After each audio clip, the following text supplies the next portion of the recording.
água em outros planetas.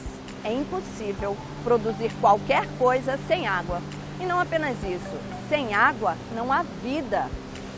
O Brasil é o país com maior quantidade, cerca de 12% de toda a água doce no mundo. Claro, a distribuição é desigual e já enfrentamos a escassez, sobretudo nas grandes cidades. Mesmo assim, ainda somos muito privilegiados em comparação com outros países. Mas será que estamos tratando a água que nós temos do jeito que ela merece? Você saberia dizer o que é pegada hídrica? Nos próximos momentos, nós vamos falar sobre esse bem natural, a água, produção, consumo e desperdício. 70% da Terra estão cobertos de água. Desse total, 97% são mares e oceanos, e de água doce potável apenas 3%, assim distribuídos. 4% na umidade do ar, 7% nos rios e lagos, 18% nos lençóis subterrâneos e 71% congelados nas calotas polares. Pelos dados da ONU, o consumo da água cresceu 680% no século XX e a tendência é aumentar mais 30% até o ano 2050. A agropecuária consome 73%, a indústria 21% e o consumo doméstico 6%.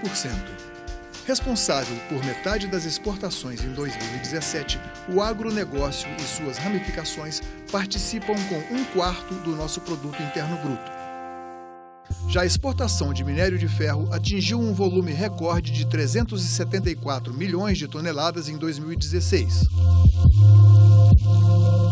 Agricultura e pecuária são acusadas de desperdício de água. A mineração seria responsável pela poluição e despejo incorreto, prejudicando as populações vizinhas. A TV Senado foi conferir. A senhora sabe o que é pegada hídrica? Pegada hídrica? Não faço ideia. Eu não tenho nem ideia, não. Teria que ver o que é que significa primeiro, né? Bom, hídrica tem a ver com água, agora pegada não sei o que seria, não.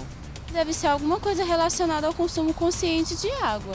Pegada hídrica é o volume de água doce necessário para a produção de um determinado bem. Tudo que se produz exige água. Mas o conceito de pegada hídrica varia de acordo com vários fatores. A época, o tempo, escassez, quantidade de insumos e procedimentos que exigem água. Países, pessoas e produtos, portanto, cada qual tem sua pegada. O Brasil se encaixa no grupo dos países industrializados, com um consumo médio de 2.027 metros cúbicos por habitante por ano, acima da média mundial, que é de 1.385 metros cúbicos per capita. Agora vejamos alguns produtos. Uma xícara de café, 140 litros de água. 1 quilo de arroz, 3.400 litros. Um par de sapatos de couro, 8.000 litros. No topo da lista, 1 quilo de carne bovina, 16.000 litros. Uma calça jeans, 11.000 litros.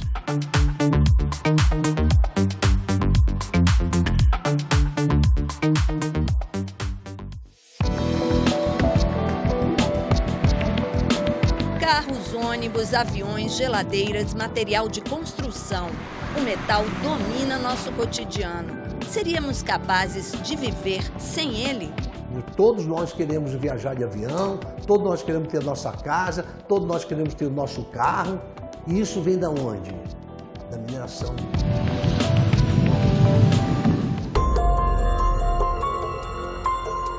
Embora útil para o ser humano, a mineração tem provocado desastres monumentais, como o que ocorreu em 2015 com a barragem da Samarco em Mariana, que matou pessoas e devastou cidades.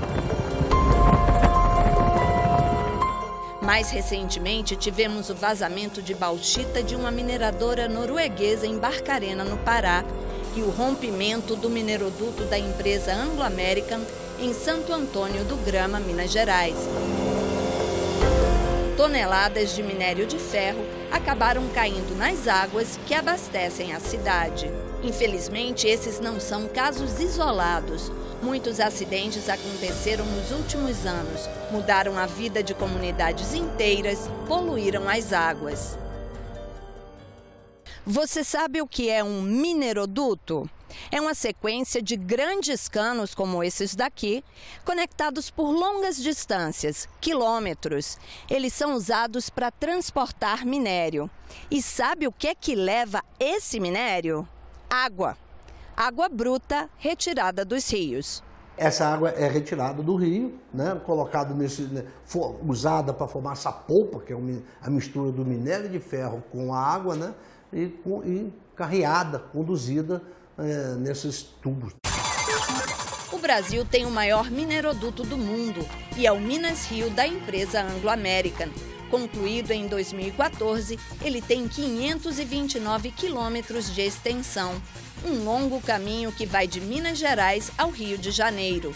Em 2017, quase 15 milhões de toneladas de minério de ferro saíram das escavações na cidade de Conceição do Mato Dentro e levaram em média 6 dias para chegar ao Porto de Açu, em São João da Barra, litoral fluminense. O destino final, Ásia, Europa e América do Norte. O acesso da população à água é um assunto estratégico e, de acordo com a FAO, órgão das Nações Unidas para Alimentação e Agricultura, conflitos por água devem aumentar até 2050. Será que aqui no Brasil estamos sendo estratégicos o suficiente? É natural existir conflito. Você tem a população crescendo, a demanda sobre água vai aumentando, e aí precisa a ação do Estado. Então, nem sempre a gente chega no momento certo, né? Quais conflitos vocês já lidaram aqui na... Tem de tudo. Conflito de irrigação com geração de energia, com turismo, hotéis, lazer, com praias, etc., que baixou o reservatório por conta de geração de energia, por conta de outros objetivos, né, de geração, etc., e o turismo ficou na mão. Enquanto uma pessoa usa de 120 a 200 litros de água por dia, o mineroduto Minas Rio tem autorização para usar 2 milhões e 500 mil litros de água por hora, cerca de 700 litros por segundo. Só para ter uma ideia, é uma quantidade semelhante à que está sendo captada aqui na adutora do subsistema de água do Bananal, aqui em Brasília.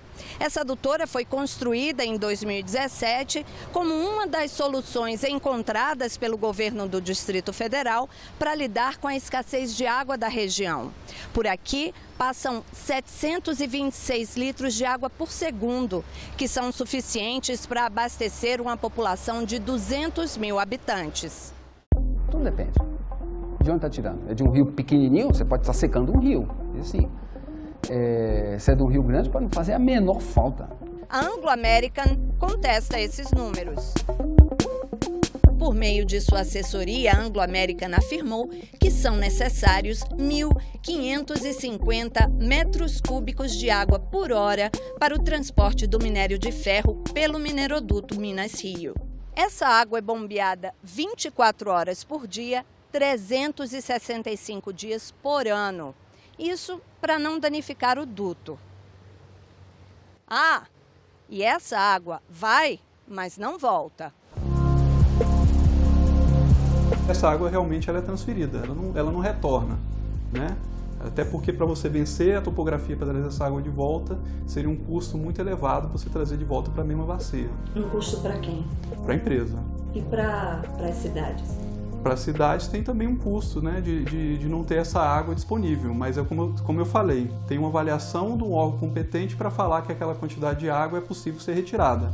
Todos os cálculos, né, são feitos com base em estatísticas de vazões observadas e a gente procura, a ANA, né, pelo menos os critérios da ANA, procura permitir o uso de uma parcela muito pequena dessa água, uma parcela que tem alta garantia. Quando você enfrenta problemas de escassez, o uso prioritário é o consumo humano e a dessedentação de animais. Ou seja, você deve até suspender outorgas, cortar outros usos para priorizar esses usos que são mais nobres. É claro que a mineração é uma fonte de renda importante para o país. Mas será que é mesmo necessário usar um recurso limitado como a água para transportar esse minério? Será que isso não pode ser feito de outra maneira? São avaliadas alternativas. Uma das alternativas poderia ser uma ferrovia, poderia ser o modal rodoviário, Mas você imagina você transportar esse volume todo de minério por rodovia ou ferrovia. Ferrovia é mais tranquilo, que é um modal que comporta um volume maior para você transportar. Por exemplo, em Carajás, o minério de ferro de Carajás vai por ferrovia até o porto lá no Maranhão, né? Mas você imaginar uma área mais conturbada, né, conurbada, e você passar um empreendimento ferroviário, você vai ter uma desapropriação maior, né? Tem a questão de ruído, a questão de possíveis acidentes ferroviários. Então isso é avaliado também no âmbito do licenciamento. A Anglo American afirma que escolheu o mineroduto para transportar o minério por considerá-lo confiável, de baixo impacto ambiental e com custos operacionais atrativos. Ele passa por 600 cursos de águas. Isso quer dizer rios, lagos, lagoas, nascentes. Então o impacto desse mineroduto ele é gigantesco. Bom, isso daqui são rochas portadoras de diamante industrial. Luiz Barbosa é geólogo, integrou o Comitê de Bacia Hidrográfica do Distrito Federal nos anos 90. Ele tem uma linda coleção de pedras no seu escritório. Tem uns 5 quilos aqui nessa pedra, é muito pesado. É da onde esse minério de ferro? Esse minério de Minas, o estado de Minas, daquela região onde está sendo trabalhado, né, todas esse mineroduto. Para Luiz, não há desenvolvimento sem algum grau de dano à natureza. Isso faz parte da questão industrial, faz parte do desenvolvimento econômico, faz parte do empreendimento desse porte, né? Se eu pudesse pegar uma varinha mágica e pegar o minério daqui e levar lá dentro dos porões do navio, se faria isso, não resta dúvida. Mas a gente, infelizmente, você mexe com o meio ambiente. Os moradores das terras onde passa o mineroduto reclamam do empreendimento. Em 2014, ambientalistas vieram ao Senado. Falaram que o duto provocou escassez de água, mortandade de peixes, assoreamento de nascentes e que transformou córregos em lama. Olha, isso aqui é quando o mineroduto passa, isso aqui é um armário. Olha só a situação do armário. O armário está tremendo. Antes eu pagava, era R$30, R$20, agora eu estou pagando R$150 de energia por causa da bomba sapega para jogar água aqui para mim. Olha a rachadura por fora aqui, tá abalando, perigoso. Da primeira chuva eu tô achando que eu não posso ficar aqui não. Cadê os animais que nós tínhamos aqui? Colocaram nós no aluguel social e nós perdemos tudo que nós tínhamos. E agora eu tô querendo pagar uma indenização. Pagar a indenização dos danos que continua aí. Por quê? Vocês vão pagar a indenização da água e o tremor continua na casa? E lá no Porto de Açu, o que acontece com a água que vem do mineroduto? Ela tem que ter o tratamento adequado. Isso aí ele tem um monitoramento específico para avaliar a qualidade dessa água. Há denúncias de que parte desse efluente estaria sendo lançado nas lagoas, né? Inclusive impactando todo o meio ambiente, com matança de peixe há uns anos atrás. A empresa Anglo American afirma que a água é separada do minério, tratada e reutilizada. A parte que não é reutilizada passa por outro tratamento e é levada para o mar. A professora Ana Costa fez uma pesquisa sobre os impactos socioambientais do projeto Minas Rio. Aqui ocorreu uma das maiores desapropriações que a gente tem conhecimento por meio das nossas pesquisas. Foram 7.036 hectares de terras desapropriados, ou seja, 72 quilômetros quadrados. É maior do que a cidade de Búzios, que são 69 quilômetros quadrados, é maior do que Nilópolis. E, na verdade, nessa extensão de terra, a única área que foi utilizada para o porto, na verdade, é menos de 10%. 1.500 famílias impactadas. Nós tínhamos a propriedade nossa. A Codin veio e pegou a propriedade nossa, até hoje não acertou nada. Os moradores da região reclamam que o processo de retirar areia do mar para aprofundar o porto acabou salinizando o lençol freático e o solo, impactando principalmente os pequenos agricultores. Os órgãos ambientais, como o INEA e o IBAMA, eles reconhecem as pesquisas, mas até hoje esses agricultores não foram sequer indenizados. Fome, sede, maltrato, abuso, isso só vai crescendo. Em nota, a Prumo Logística, responsável pelo Porto do Açu, afirma que uma análise da água e solo feita em janeiro pela Prefeitura com auxílio da comunidade indicou resultados enquadrados na classificação do CONAMA, ou seja, dentro do aceitável.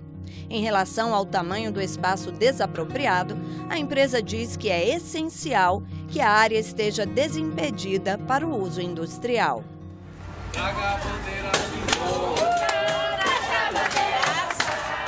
Nem todo mineroduto sai do papel. Lá na cidade mineira de Viçosa, a sociedade se organizou e lutou contra a instalação de um duto de 400 quilômetros da empresa Ferros. Ele iria de Minas ao Espírito Santo e usaria 970 litros de água por segundo, mesmo com a existência de ferrovias na região.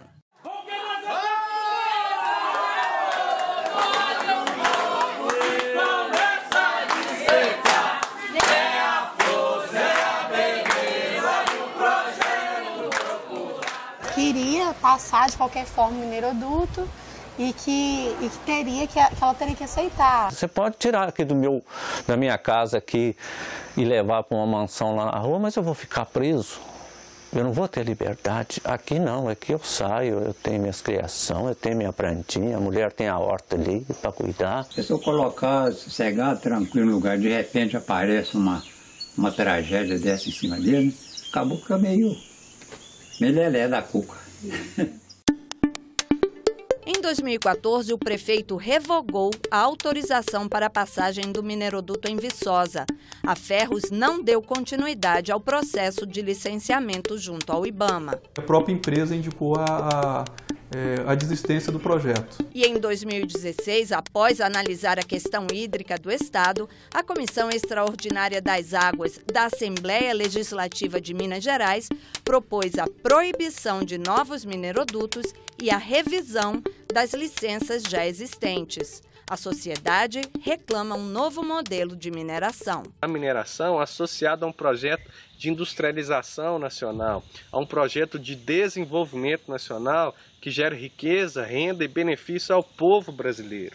E romper com essa lógica de colocar o Brasil num papel de subdesenvolvimento e de meramente exportador de matérias-primas, numa lógica que vem desde o Brasil colônia, que a riqueza vai e a pobreza fica.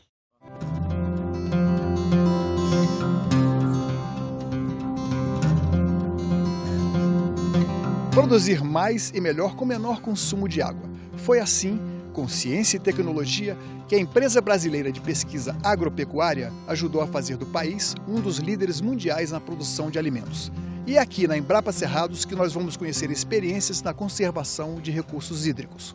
Criada no início dos anos 70, em poucas décadas a Embrapa colocou o Brasil na liderança da agroindústria e na exportação de alimentos. Aqui, cientistas e técnicos inovaram na genética e na agronomia. A minha função é ler amostras de enzima do solo que servem como parâmetro de indicação da qualidade desse solo. Dessa forma, obtiveram novas variedades de grãos e linhagens de animais de alto teor de proteína, adaptados às condições específicas de cada região. Tudo isso via pesquisas que permitiram otimizar o uso do solo e da água disponível. Na unidade da Embrapa, próxima a Brasília, fomos recebidos pelo engenheiro agrícola Lineu Rodrigues. Vamos lá? Vamos, bem-vindo. Ele nos acompanha até uma área de experimentação. O interessante é você observar que nós estamos podendo produzir mais com a mesma quantidade de água. Isso chama-se produtividade de uso da água. Ou seja, você produz, isso você maximiza a eficiência desse recurso, produzindo a mesma quantidade ou mais do produto com a menor quantidade de água. Ou seja, de 2 toneladas para 16 toneladas. Isso era a média, isso é a média nacional e o que você pode produzir. O que eu estou chamando a atenção é o desafio de pegar o que nós estamos fazendo aqui e levar para a maioria e colocar de forma que a maioria dos produtores possam ter acesso. Lineu não concorda com aqueles que colocam a agricultura como um dos vilões do consumo hídrico. Ele explica que a mata nativa, por si só, absorve muita água. E mais, ele defende as várias formas de irrigação, mesmo em regiões de muita chuva. A aspersão, a microaspersão, a irrigação em canais e mesmo o pivô central são necessários se utilizados corretamente, sem desperdício. A água é feita para circular mesmo no sistema, ela circula, se ela não circular, ela vai para o mar e no mar ela circula. Fundamental para o trabalho na Embrapa Cerrados foi a recuperação das nascentes no entorno. No nosso caso aqui, nós estamos coletando água de uma fonte, que é um pequeno riacho, armazenando essa água aqui e distribuindo para o nosso centro de pesquisa para rodar os experimentos de pesquisa, ou seja, para irrigar os experimentos de pesquisa. E essa água, então, ela dá uma garantia, ela dá uma segurança hídrica. Nós temos essa correlação forte de segurança hídrica e segurança alimentar.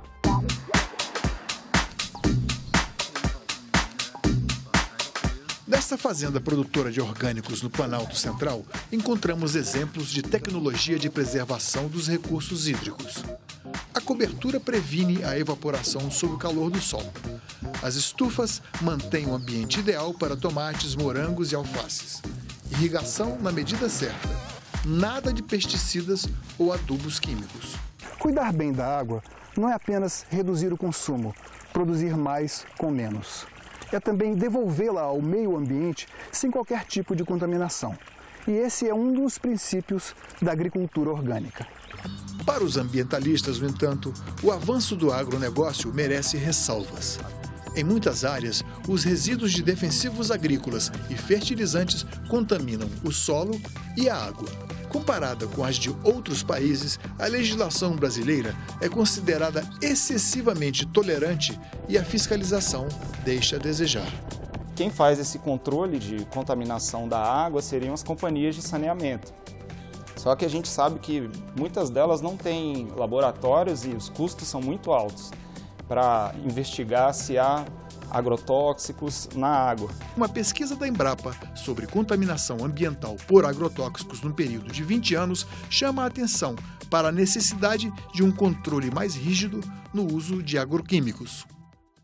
Em pouco mais de 3 décadas, a população de Brasília e entorno saltou de 1,5 milhão para 3 milhões de habitantes. A demanda pelo saneamento básico aumentou e tornou evidente a falta de planejamento. Se a gente considerasse o quanto a gente ganha, o quanto as pessoas ganham com a aplicação do saneamento, se a gente pensar na saúde pública, pensar na preservação do meio ambiente, a gente entende que saneamento é uma área mais de ideal. O Distrito Federal hoje ele tem uma condição de vanguarda se a gente for falar em saneamento. Nós conseguimos atender hoje 98% da população com água tratada, chegando em suas torneiras, e de todo o esgoto, 100% dos esgotos coletados são tratados. Numa das estações de tratamento de Brasília, Lucilene explica para a nossa equipe cada uma das etapas do processo, da chegada do esgoto contaminado por muitos tipos de germes até a devolução da água limpa, mais de 90% filtrada ao meio ambiente. Um exemplo ainda distante para um país chamado Brasil. Apenas 55% dos brasileiros, ou seja, pouco mais da metade, têm o seu esgoto tratado de forma adequada. Os efluentes dos 45% restantes acabam caindo nos rios e mares, o que traz problemas para a saúde, meio ambiente e também para o abastecimento de água das grandes cidades. Para você conseguir fazer o tratamento desse rio, desse manancial, para poder disponibilizar para a população como água potável, o custo seria tão alto que se torna inviável. Você tem um exemplo? Sim, eu posso citar como exemplo o rio Tietê. Tratar água para consumo humano custa caro e quanto menor a contaminação do líquido captado no reservatório, maior a economia de recursos públicos, ainda mais em época de racionamento. Uma lição que aprendemos na visita a este posto da companhia de abastecimento. Nós temos uma barragem que fica na BR-070 mesmo, é uma barragem de nível do Lago Descoberto, e ela vem para cá através de bombeamento. São quantos quilômetros de lá para cá? 14 quilômetros em média. Hoje a gente está tratando em média 3.000 litros por segundo. Em janeiro de 2017, pela primeira vez na história, a capital do país teve que conviver com o racionamento. Foi adotado um esquema de rodízio em que cada região, a cada 6 dias, tem um fornecimento de água suspenso. Mesmo assim, 11 meses depois, em novembro, o nível do Descoberto, essa barragem aqui que abastece grande parte da região, chegou a 6%, o mais baixo. O governo até pensou em duplicar o esquema de rodízio. Não foi necessário. Agora, as chuvas voltaram, mas ainda não é suficiente. O nível chegou a mais de 50%, mas o racionamento ainda não tem data para terminar. Será que depois de tudo isso, a população mudou de comportamento? Uns gastam a quantia necessária, outros se excedem, gastam mais do que pode. É água para molhar a rua, água para limpar a calçada, muita água para limpar carro. Tudo é consumo, né? Desregrado. Com a mangueira ligada, derramando a água e sem estar fazendo nada, só derramando a água. Como é um recurso finito e a gente está aqui só de passagem, assim, cabe a nós ter essa consciência e ter um outro comportamento com relação ao uso da água. Nós temos que fazer a nossa parte, com certeza. Acho que a grande responsabilidade é nossa e o governo também ele tem uma responsabilidade que é de fazer essa parte de conscientização. Reduzir, reciclar, reutilizar, respeitar. Em 2010, a ONU declarou o acesso à água um direito humano essencial. Demorou. Os sinais da escassez estão aí. Hoje, mais de 1 bilhão de pessoas vivem quase sem água. Ou melhor, sobrevivem. Será que vale a pena continuar desperdiçando um bem tão essencial? Será que já não passou da hora de escolher o que realmente importa? Pensar na vida, pensar no planeta que é um só? Afinal, que mundo vamos deixar para os nossos filhos?